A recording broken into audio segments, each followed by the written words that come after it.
Oke guys, di video kali ini gue akan menceritakan film The Chaser. Film ini telah rilis pada tanggal 14 Februari tahun 2008. Film ini bercerita tentang seorang mantan detektif yang berprofesi sebagai muncikari yang mencoba untuk melacak keberadaan dari wanita-wanita yang hilang secara misterius. Awalnya gua menonton film ini merasa gregetan sendiri karena pelakunya pintar sekali menyembunyikan para korban yang telah dibunuh olehnya. Sampai dia dihajar habis-habisan masih saja tetap tidak mau mengaku. Oke, tanpa berlama-lama lagi, yuk kita masuk saja ke ceritanya guys.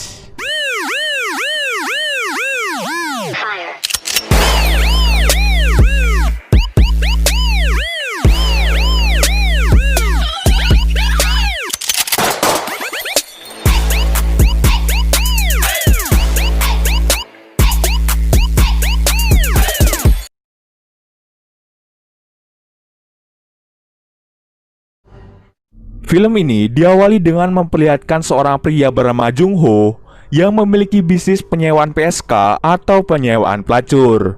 Kalau di Indonesia biasanya menyebutnya dengan muncikari, yang dimana wanita-wanita tersebut akan dikirim ketika ada seseorang yang memesannya. Jadi gini gampangnya, orang akan memesan lewat perantara Jung Ho. Nanti setelah itu barulah dikirim wanita tersebut sesuai dengan alamat yang dituju. Bisnis ini telah lama dijalani oleh Jung Ho.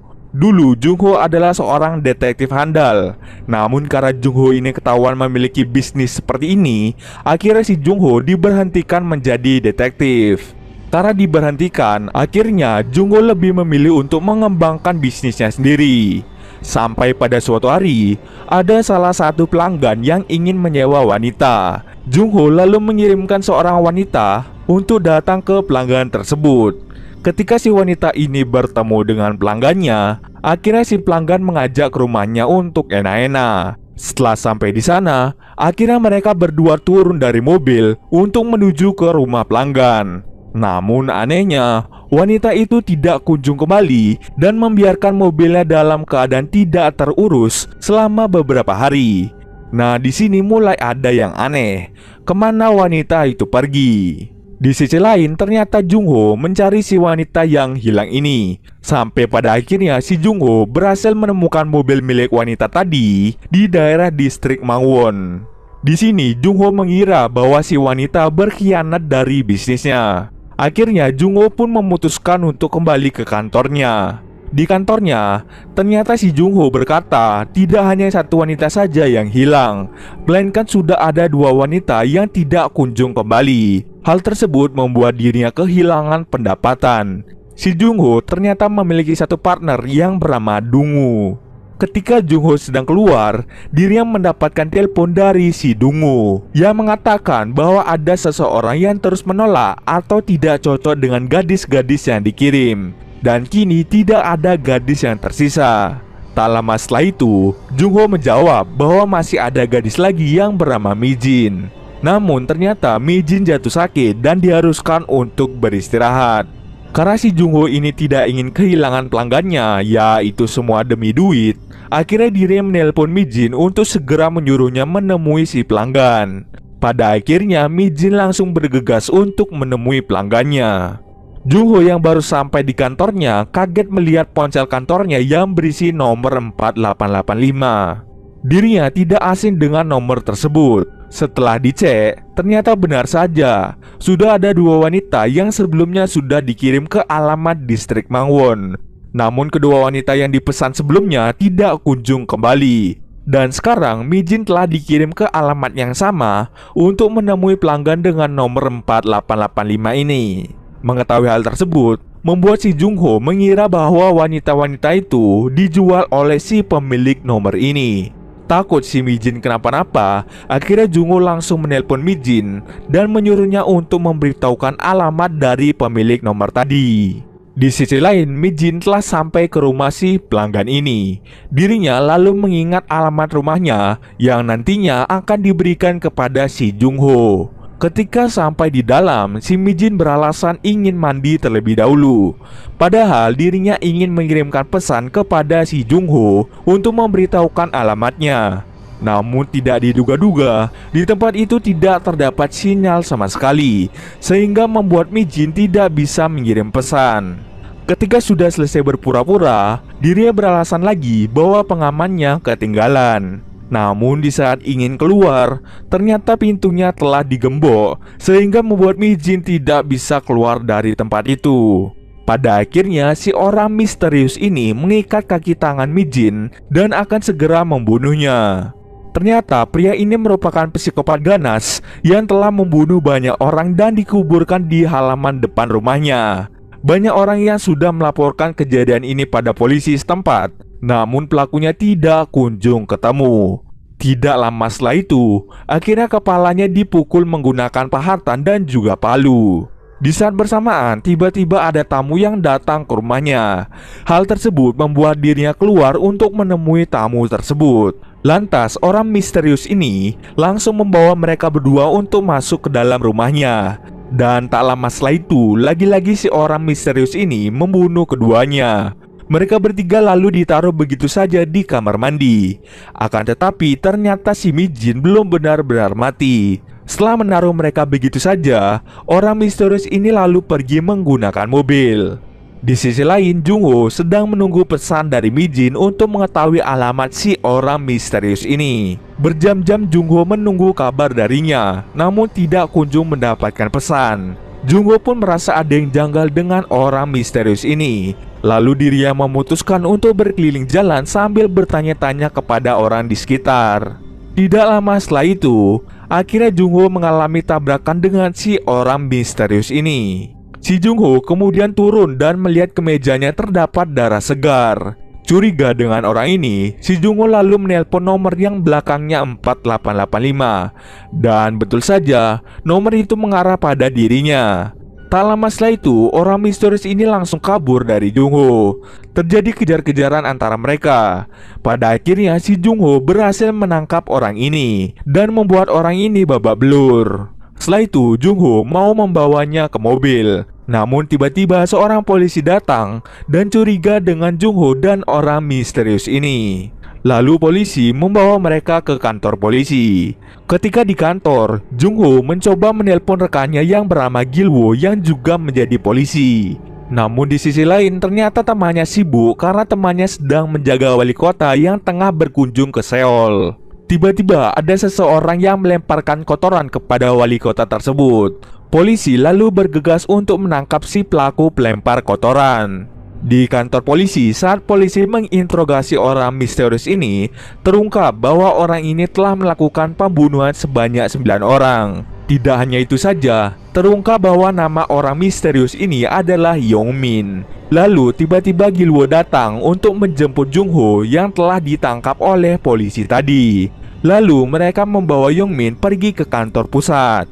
Jung-ho yang ingin kembali ke mobilnya melihat mobil yang dikendarai oleh Yong-min pasca tabrakan tadi. Di dalam mobilnya, Jung-ho mendapatkan sesuatu yakni kunci rumah.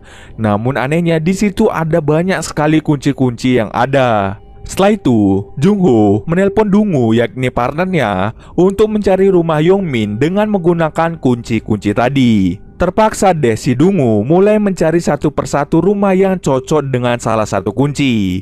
Nah, di sini pastinya memakan banyak waktu karena kuncinya ada banyak dan rumahnya juga ada banyak. Sementara itu, si Jung-ho akan pergi ke kantor polisi pusat. Di sisi lain, Gil-woo sedang menginterogasi Yong-min untuk memberitahu kuburan ke-9 mayat tersebut.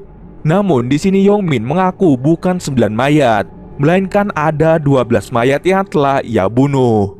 Hal itu memang benar, 9 mayat telah dibunuh jauh-jauh hari, sedangkan 3 lagi masih ada di dalam kamar mandi, tepatnya di rumah Yong-min. Namun Yong-min tidak mau memberitahukan alamat aslinya, malahan dirinya memberitahukan alamat yang ada di KTP. Kemudian Gil-woo menyuruh Jung-ho untuk pergi ke rumah Mi-jin mencari rambutnya untuk melakukan tes DNA. Apakah darah yang terdapat di kemejanya merupakan darah Mi-jin? Untuk mengetahui hal itu, diharuskan untuk mencari DNA Mi-jin terlebih dahulu. Hal itu pasti percuma saja. Kenapa? Seperti yang kita tahu, saat Yongmin ingin membunuh Mi-jin, dirinya tidak mengenakan baju. Dan di saat ada tamu datang, Yongmin dengan cepat langsung mengenakan bajunya. Nah, di saat Yongmin menyuruhnya untuk masuk, akhirnya dua orang tersebut langsung dibunuh. Jadi dapat disimpulkan bahwa darah yang ada di kemejanya merupakan darah dari dua orang tersebut, bukan darah dari Mi-jin. Karena mereka tidak tahu, akhirnya si Jung-ho pergi bersama dengan polisi lainnya untuk mencari rambut Mi-jin di rumahnya. Di situ si Jung-ho bertemu dengan anak Mi-jin dan memutuskan untuk membawanya karena Jung-ho kasihan terhadapnya. Jung-ho akhirnya mendapatkan panggilan dari Dong-woo bahwa ada salah satu kunci yang cocok dengan salah satu rumah. Namun ketika Jung-ho sampai di sana, dirinya tidak menemukan siapa-siapa. Ketika Jung-ho hendak keluar dari rumah itu, tiba-tiba pemilik rumah datang dan terjadi kejar-kejaran antara mereka bertiga. Singkat cerita, akhirnya Jung-ho dan Dong-woo berhasil menangkapnya dan membuat dirinya babak belur. Di situ orang ini bercerita bahwa Yongmin pernah menginap di sini selama 2 minggu. Setelah itu, dirinya hanya melihat bahwa Yongmin telah pergi membawa perkakas miliknya. Orang tersebut juga bercerita bahwa Yongmin melukis sebuah gambar di ruangannya tanpa seizinnya. Ketika hendak kembali, Jung-ho mengetahui bahwa anak Mi-jin telah hilang entah kemana. Setelah dicari, ternyata si anak Mi-jin terluka di suatu tempat. Mungkin karena dirinya terpleset sehingga membuatnya pingsan. Hal tersebut membuat Jung-ho langsung membawanya ke rumah sakit dan biaya pengobatan akan ditanggung olehnya. Jung-ho kemudian memutuskan untuk kembali ke kantor polisi untuk menanyakan hal ini kepada Yongmin dengan menggunakan kekerasan. Akhirnya Jung-ho mendapatkan suatu informasi bahwa Yongmin menyebutkan tempat yang bernama Mangwon 8931. Mangwon dulunya merupakan tempat kerja dari Yongmin. Di sana, para polisi mencoba mencari bukti-bukti yaitu mayat yang dibunuh agar nantinya Yongmin bisa ditahan. Jung-ho kemudian segera menyadari bahwa Yongmin telah berbohong mengenai lokasi ini. Di sini karena Jung-ho dulunya adalah seorang detektif, dirinya tahu bahwa Mangwon 8931 dan distrik Mangwon lokasinya sangat-sangat jauh. Kita bisa melihat bahwa mobil Mi-jin dan gadis lainnya berada di distrik Mangwon. Tak hanya itu saja, di saat Jung-ho mengalami tabrakan dengan Yongmin, lokasinya juga di distrik Mangwon. Sedangkan Mangwon 893 yang dibilang oleh Yongmin merupakan tempat menguburkan mayat-mayat tersebut. Hal itu membuat Jung-ho merasa aneh dan langsung berpikir menggunakan logika. Jika Yongmin berjalan kaki membawa mayat-mayat tersebut dari distrik Mangwon ke Mangwon 893 akan membutuhkan waktu sekitar 20 menit untuk sampai ke sana. Hal tersebut sangatlah tidak masuk akal. Ya, sudah dipastikan saat menuju ke sana pasti ada seseorang yang akan melihat Yongmin membawa mayat. Dirinya sangat yakin bahwa mayat-mayat dan tempat tinggal Yongmin masih di sekitaran distrik Mangwon, bukan di Mangwon 893. Di sisi lain, benar saja hasil DNA Mi-jin dan di kemejanya ternyata berbeda. Hal tersebut membuat para polisi tidak memiliki bukti-bukti yang kuat mengenai pembunuhan berantai yang dilakukan oleh Yongmin. Para polisi kemudian memutuskan untuk melepaskan Yongmin karena dianggap tidak bersalah. Salah satu petinggi kemudian menyuruhnya untuk memberitahu siapa yang membuat orang ini babak belur. Lalu Gil-woo hendak menangkap Jung-ho untuk diserahkan kepada petinggi di sana.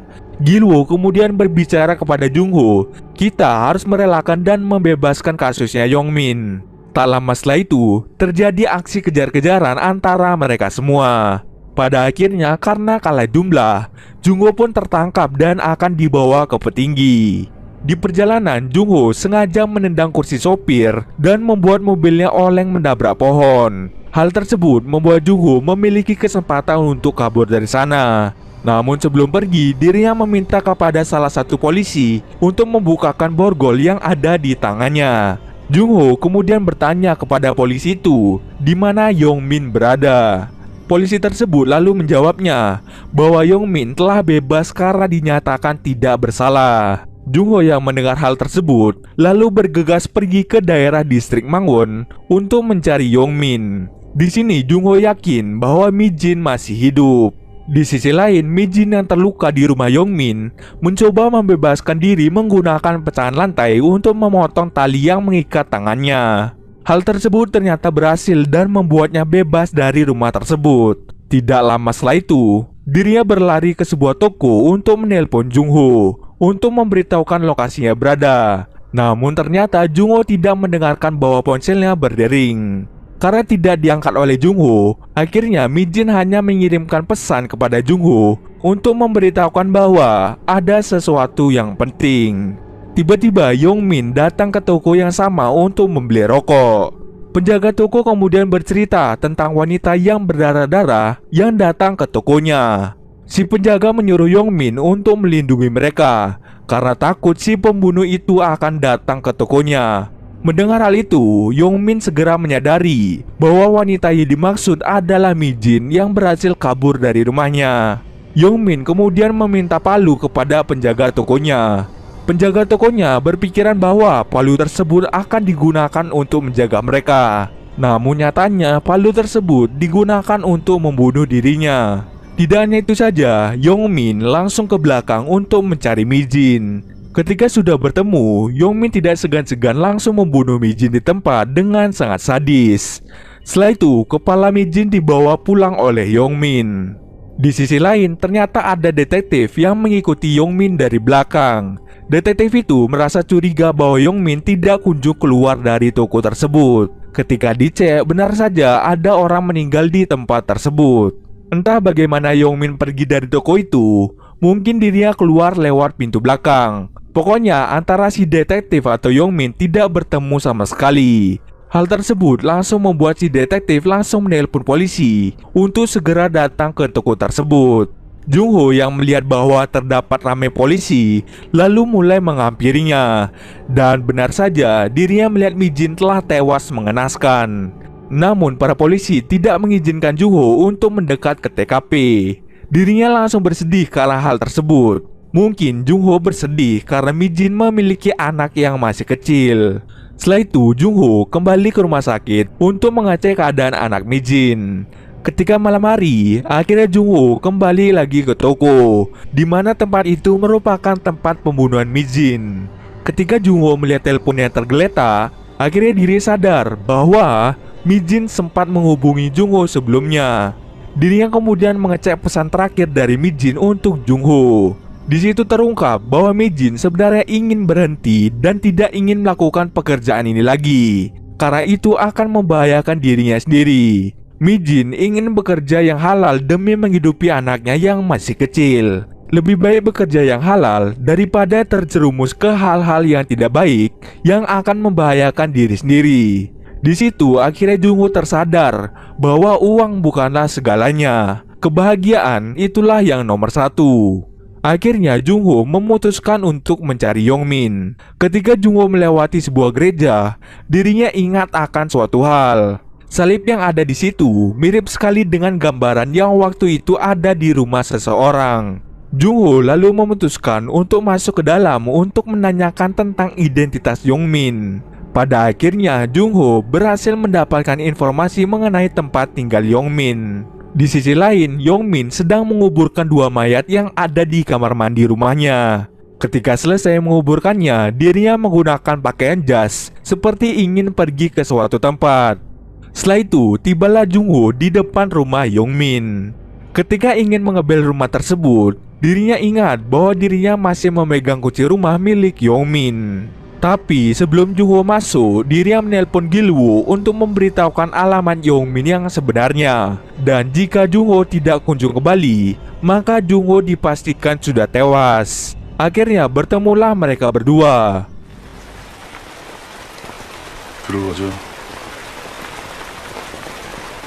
Di sana, Jung-ho bertarung habis-habisan dengan Yongmin. Lagi-lagi, Jung-ho berhasil menang telak dan berhasil membuat Yongmin babak belur lagi. Namun, Jung-ho seketika berhenti memukulinya karena dirinya melihat terdapat kepala Mi-jin berada di akuarium. Dirinya seketika merasa syok karena melihat hal tersebut. Yongmin lalu mengambil kesempatan itu untuk mengambil stick golf untuk memukul Jung-ho. Di sana mereka bertarung sampai titik darah penghabisan. Singkat cerita saja, Jung Ho berhasil menang dari Yong Min dan akan membunuhnya. Tetapi polisi datang tepat waktu untuk menahan Jung Ho agar tidak membunuh Yong Min. Setelah kejadian itu, polisi lalu menggali semua mayat yang ada di halaman rumahnya sebagai bukti agar nantinya Yong Min bisa dipenjara atau dihukum mati. Dan di scene akhir ditutup dengan Jung Ho sedang duduk menemani anak dari Mi Jin. Mungkin di akhir ini si Jung Ho mulai bertobat akan kesalahannya di masa lalu dan memutuskan untuk